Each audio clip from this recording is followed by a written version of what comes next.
मेरे आका को नबी करीम सल्लल्लाहु ताला अलैहि वसल्लम परवरदिगार आलम ने आकाए करीम को रहमतुल्लिल आलमीन बनाकर भेजा है। जरा उसकी रहमतों का नजारा तो कीजिए, उसकी रहमतों को तो देखिए। जिधर जाता है रहमतें चलती जा रही है, रब्बे कदीर की रहमतें उधर मुतवज्जे हो रही हैं। वो जिधर बढ़ता है, जिस तरफ कदम बढ़ाता है, परवरदिगार की रहमतें उधर ही बढ़ती चली जा रही है। क्योंकि कायनात में रब ने अपने महबूब को सारी कायनात का रहमत बनाकर भेजा है। और उसकी रहमत का क्या कहना, एक रोज यही रहमतुल्लिल आलमीन खजूरों के झुरमुट में, खजूरों के साए में आराम फरमा रहे थे। मेरे आका आंखें बंद थी, रसूल पाक आराम फरमा रहे थे। किसी दुश्मन की नजर पड़ती है और दुश्मन ने सोचा कि इससे अच्छा मौका कभी नहीं मिलेगा, चलो आज मौका मिला है, तलवार से सर कलम कर देता हूँ, जुदा कर देता हूँ, हमेशा के लिए मामला खत्म हो जाएगा, हमेशा के लिए बात खत्म हो जाएगी। जाता है वो रसूल पाक के करीब और तलवार को उठा लेता है। करीब था कि तलवार वो चलाता, रसूल पाक पर हमला करता।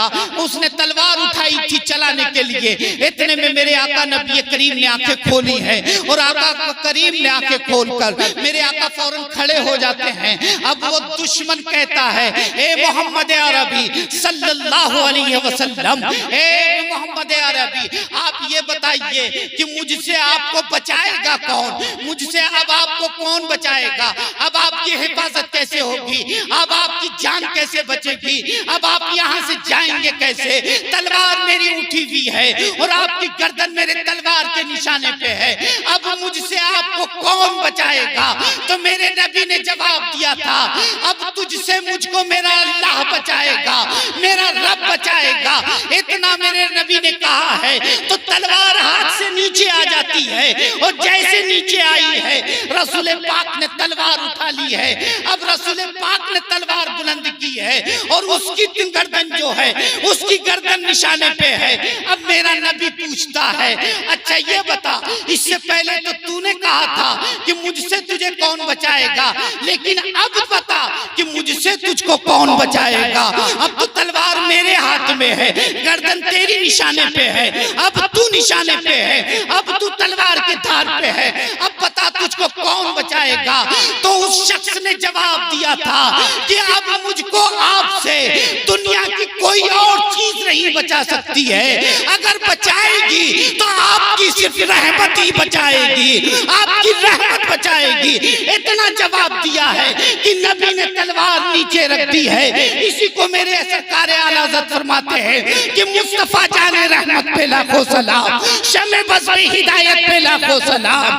कौन देता है देने को मुँह चाहिए, देने वाला है सच्चा हमारा नबी। मेरे आका ने तलवार नीचे रख दी है और जैसे ही तलवार नीचे रखी है वो कदमों में गिर जाता है, कदम को चूमता है और चूम कर कहता है कि मैंने जब तलवार उठाई थी उस वक्त मैं दुश्मन था, मैंने पूछा था, दुश्मनी में पूछा था, और अगर मेरे हाथ से तलवार न गिरती तो मैं आपकी गर्दन को काट देता, लेकिन तलवार जब आपके हाथ में आई है, गर्दन मेरे निशान, मेरी गर्दन आपके निशाने पे थी, तो आपने तलवार चलाई क्यों नहीं। अगर आप चला देते तो मेरी गर्दन कट जाती। तो नबी का जवाब था कि मेरे परवरदिगार ने मुझे दुनिया में जो भेजा है काफिर को काटने के लिए नहीं भेजा है, कुफ्र को काटने के लिए भेजा है, कुफ्र को काटने के लिए भेजा है, काफिर को काटने के लिए नहीं भेजा है।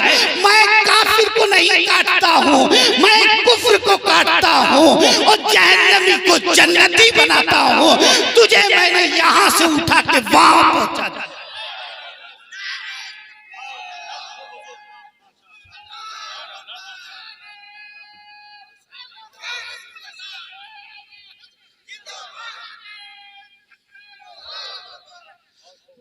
मेरे अजीज दोस्तों और बुजुर्गों, परवरदिगार आलम ने अपने महबूब को रहमत बनाकर भेजा है।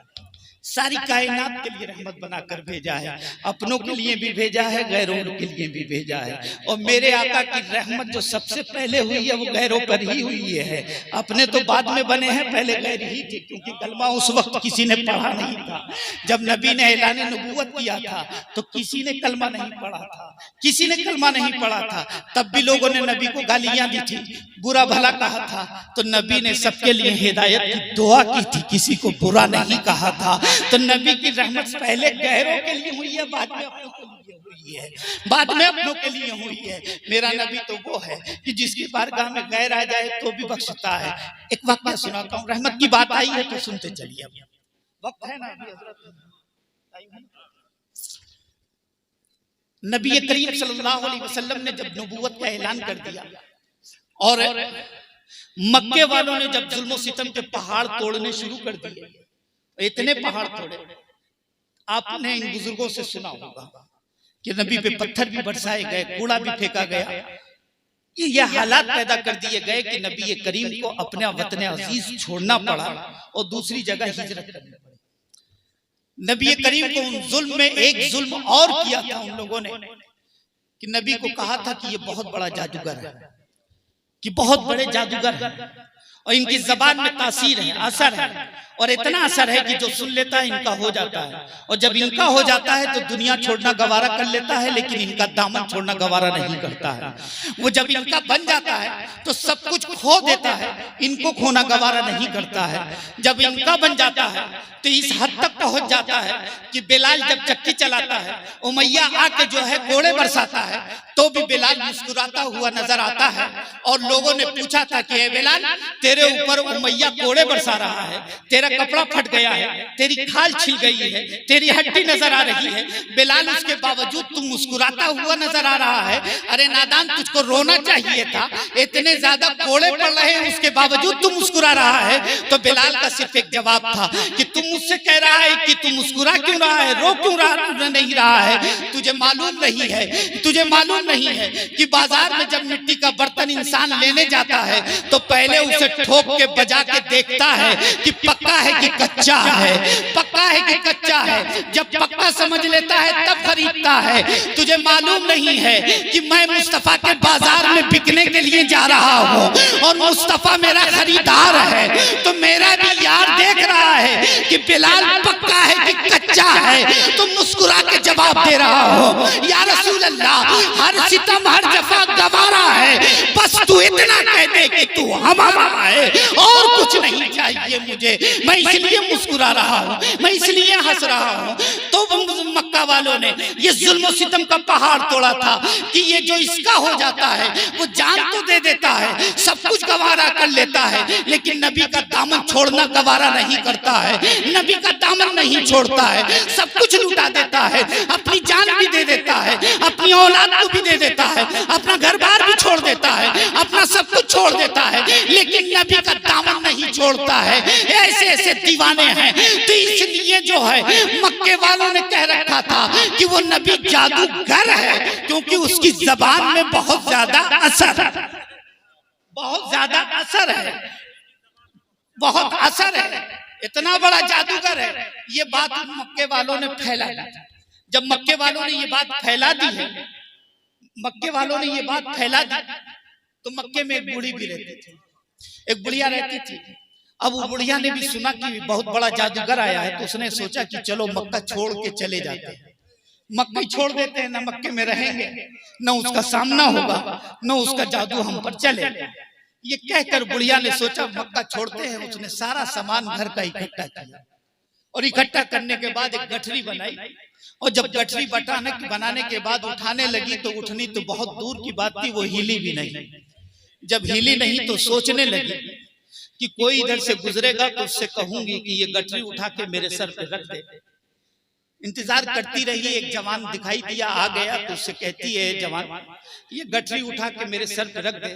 तो जैसे हम और आप आजकल अपने बुजुर्गों से कह देते हैं कि आपको ये करना ही क्या नहीं चाहिए था। जैसे कभी कोई बुजुर्ग घर का बीमार होता है या किसी तरीके से परेशान होते हैं या दिक्कत होती, टांग वांग में तकलीफ होती है, और अगर वो घर से चौराहे पे आ जाते हैं और जब अपने जवान बेटे या पोते से कहते हैं बाबू मैं आ गया हूँ घर पहुंचा दो, तो वो यही कहता है कि यार आपको आने की क्या जरूरत थी, जब आपसे चला नहीं जाता है तो आपको चलना ही नहीं चाहिए था, बताइए आप इतनी दूर चले आए। यही इसी अंदाज का जवाब। ऐसे ही उस जवान ने भी कहा है बूढ़ी माँ जब तुझे मालूम है कमजोर है तो इतनी बड़ी गठरी बनाने की जरूरत क्या है, इसको 2 बना लेती, 3 बना लेती, 3 चक्कर में ले जाती, एक ही बार में इतनी बड़ी गठरी तूने क्यों बना ली। गठरी तो नहीं उठाई, ये जवाब देके वो चला गया। दूसरा जवान आया तो उससे भी यही कहा कि बेटे ये उठा दे, उसने भी वही जवाब दिया कि इतनी बड़ी गठरी क्यों बनाई, 2-4 बातें सुनाई और सुना के चला गया। तीसरा भी आया, उसने भी यही जवाब दिया। कई जवान आए और गुजर गए। जब कई गुजर गए तो उसके बाद कोई और नहीं आ रहा था, जिसके डर से भाग रही थी वही आ रहा था, वही नबी आ रहा था, मेरा रसूल आ रहा था, लेकिन पहचानती नहीं थी, जानती नहीं थी।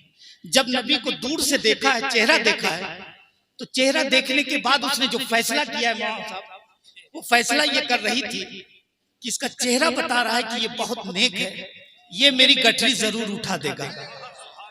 अभी बात नहीं हुई, कुछ हुआ नहीं, कुछ कहा नहीं, लेकिन चेहरे से उसने फैसला किया कि इसका चेहरा बता रहा है कि ये मेरी गठरी उठा देगा। जब वो जवान करीब आता है तो आवाज देती और कहती है जवान कहीं तो गुजर गए, डर लग रहा है तुझसे कहते हुए, लेकिन तेरे चेहरा इतना भोला भाला है इसलिए कह रही हूँ कि ये गठरी मेरे सर पे उठा कर रख दे। नबी करीम ने कोई जवाब नहीं दिया, कदम आगे बढ़ाया, गठरी देखा, गठरी को हिलाया, उठाया, तो मेरे आका ने जान लिया क्या अगर ये गठरी मैं इस बुढ़िया के सर पे रख दूंगा तो ये बुढ़िया इसका बोझ संभाल नहीं पाएगी, ये बैठ नहीं बल्कि लेट जाएगी, इतनी वजनी है। तो मेरा नबी कहता है कि बूढ़ी अम्मा इजाजत अगर आप दे दे तो ये गठरी मैं आपके सर पे नहीं अपने सर पे रख लूं। नबियों का सरताज है, नबियों का ताजदार है, वो नबी है जिसकी बारगाह में जिब्रील भी 2 जानुए अदब तय किया करते हैं। वो नबी है जिसके उम्मती होने की हजरत ईसा इल्तिजा करते हैं। वो नबी है जिसके उम्मती में होने के लिए हजरत मूसा ने अब ख्वाहिश जाहिर की थी। वो नबी है जिसका सदका दे के हजरत आदम ने दुआ की थी, दुआ कबूल हुई थी। वो नबी गठरी अपने सर पे उठा के आगे बढ़ रहा है और माँ से कहता है, बूढ़ी माँ से कहता है, ए बूढ़ी माँ तुम रास्ता बताती चलो, तुम्हारी मंजिल तक मैं पहुंचा दूंगा।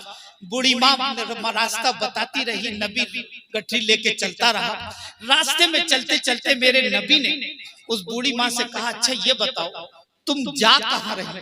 उसने कहा फला जगह जा रही हूँ। फिर मेरे आका पूछते हैं अच्छा जा क्यों रही हो, तो उसने कहा कि मैंने सुना है कि मक्के में एक बहुत बड़ा जादूगर पैदा हो गया है, बहुत बड़ा जादूगर है, उसने झगड़े लड़ा दिए हैं वगैरह वगैरह, जितनी गाली दे सकती थी उसने पूरी गालियां दे डाली। लेकिन मेरा नबी मुस्कुराता रहा। मैं और आप होते, हम कोई भी होता तो वही गठरी पटक देते, कहते एक तो तेरा वजन ढो रहे हैं, तेरा साथ दे रहे हैं, तेरी मदद कर रहे हैं, ऊपर से तू हमें गाली दे रही है। लेकिन हम और आप हैं वो रहमतुल्लिल आलमीन है। मेरा नबी गठरी उठाए हुए है, आगे बढ़ता जा रहा है, मुस्कुराता जा रहा है, बूढ़ी बुरा भला कहती जा रही है। ये सारी गुफ्तगू होती रही। जब मंजिल आ गई तो बूढ़ी माँ कहती है कि गठरी यहीं उतार दो। मेरे नबी ने गठरी वहीं उतार दी और उतार कर मेरे आका मुड़ जाते हैं। बुलाती है, ए जवान जरा मेरी एक बात तो सुनता जा, मेरी एक बात सुन ले। मेरा नबी फिर पलट के आता है और पलट के आने के बाद पूछता है बता माँ आप क्या कह रही है। तब वो बूढ़ी माँ कहती है बेटे तेरा चेहरा बड़ा भोला भाला है, तू बड़ा नेक है, तू बड़ा सीधा साधा है, जरा उस जादूगर से बच के रहना, क्योंकि उस जादूगर का जादू तुझ पे जल्दी चल जाएगा, तुझ पे जल्दी असर करेगा, क्योंकि तू सीधा इंसान है, शरीफ इंसान है, नेक इंसान है, इसलिए उसका जादू तुझ पे जल्दी चल जाएगा, इसलिए उससे बच के रहना।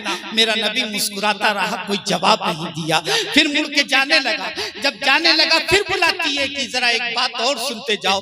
तब कहती है कि जरा अपना नाम तो बताता है। मैं यहाँ मक्के यहाँ के लोगों से कहूंगी कि मक्का छोड़ के आई हूँ और बताऊंगी कि एक जादूगर के डर से छोड़ के आई हूँ, तो यहाँ के लोग मक्का को बुरा भला कहेंगे।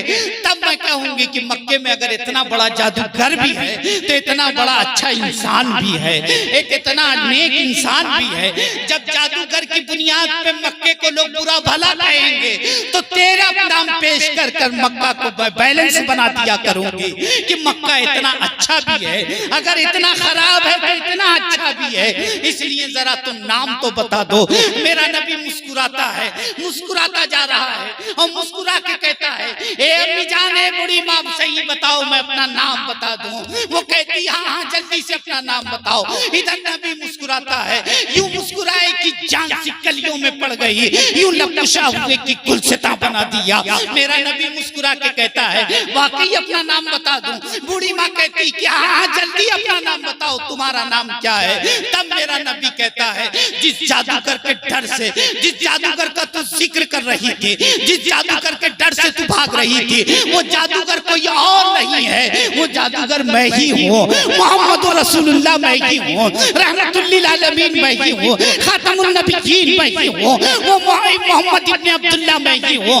जब इतना रसूल पाक ने जवाब दिया है तो बूढ़ी उसी वक्त पुकार के कहती है, अगर तू ही वो जादूगर है तो तेरा जादू मुझ पे चल चुका है, तू कलमा पढ़ा और मुझे इस्लाम में दाखिल कर दे, मुझे मुसलमान बना ले। वो नबी वो कलमा पढ़वाते हैं मेरे आका, उसको कलमा पढ़वाया है और कलमा पढ़ा के इस्लाम में दाखिल कर लिया है। तो मेरे अजीज दोस्तों और बुजुर्गों, मेरा नबी रहमतुल लिल आलमीन था।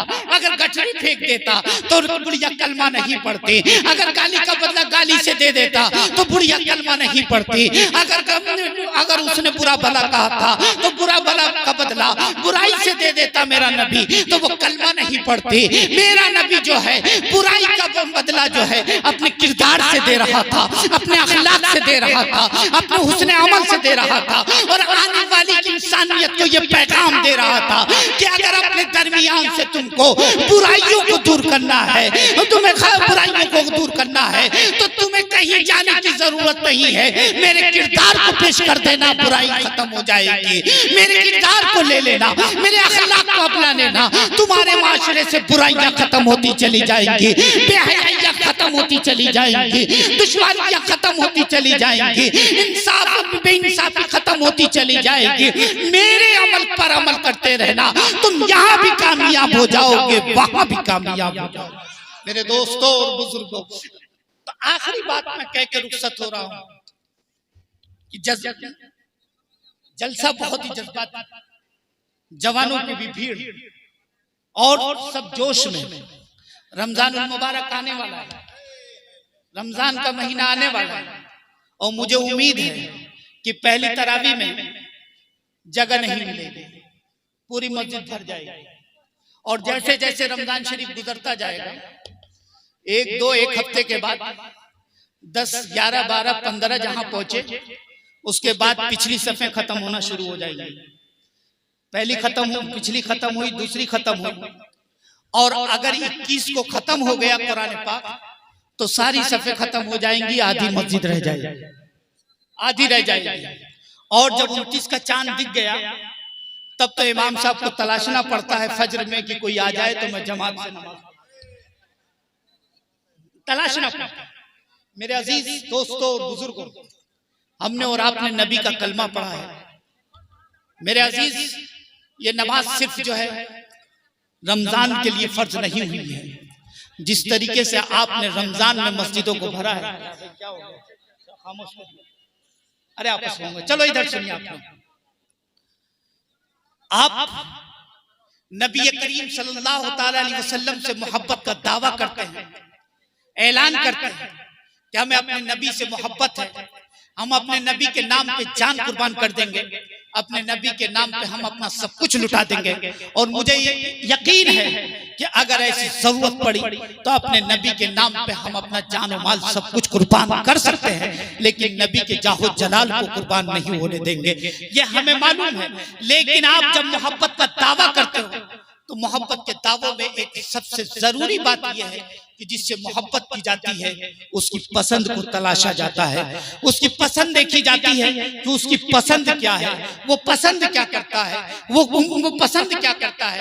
तो मेरे अजीज, अगर आपने दावा किया है कि हमें नबी करीम से मोहब्बत है, अपने आका से मोहब्बत है, तो हमें अपने आका की मोहब्बत को तलाशना होगा कि मेरे आका की मोहब्बत क्या है, मेरे आका की पसंद क्या है, मेरे आका पसंद किसको करते हैं। तो मेरे आका पसंद इसको करते हैं कि जो बेनमाजी है वो नमाजी बन जाए, मेरे आका इसको पसंद करते हैं। जो झूठा है वो सच्चा बन जाए, मेरे आका इसको पसंद करते हैं। जो बुरा है वो अच्छा बन जाए, मेरे आका इसको पसंद करते हैं। अगर नबी से सच्ची